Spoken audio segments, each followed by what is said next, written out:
You know what? It's not all about the players that the Jaguars want to keep. There are a few holes on the Jaguars roster that they actually need to fill before next season. The tight end room is still pretty vacant, even though we know Evan Ingram's coming back. I think they could use a nickel corner. The pass rush could always use some help. And without much cap space, most of these needs will likely have to be filled during the draft. But there are some under-the-radar type of free agents that the Jaguars could be in play for that could help the team next season. Let's take a look at a couple of them. One of my favorites, Morgan Fox. He's flat out a pass rusher. Fox was with the Chargers last season, racked up 6.5 sacks. Now, Fox won't be a highly paid guy. He's not exactly a great run defender. Last year, he played on a contract that was worth just over $2 million. Adding Fox would kind of energize that Jags pass rush.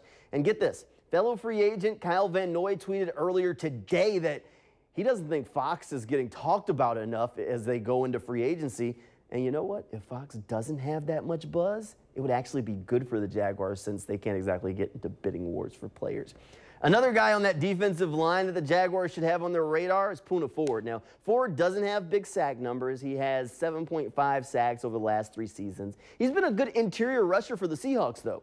Ford isn't exactly a household name, but he's the type of player that would fit a Jaguars need and could do it on a cost-friendly deal.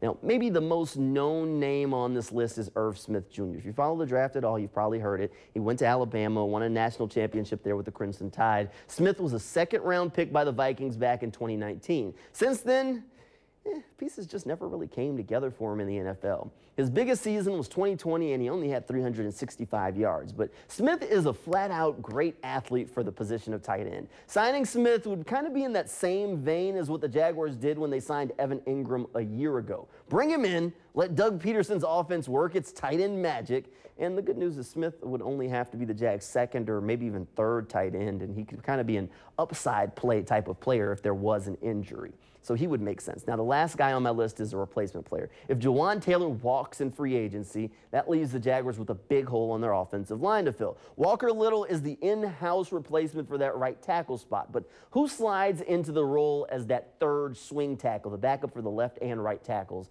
on the Jaguars' offensive line? Jaguars could try and find someone in the draft, or they could add a guy like Isaiah Wynn. Wynn has plenty of starting experience, but injuries have been a big issue for him while he was in New England. In a replacement role, he'd bring some experience to that swing tackle spot, so he could make a lot of sense. We'll be talking all about the Jaguars' free agent moves on the News4Jags podcast. New episodes come out each week. Make sure you go track them down anywhere that you get your podcasts, or you can head over to News4Jags.com, link underneath that sports page, or you can also find them over in the News4Jags Plus app.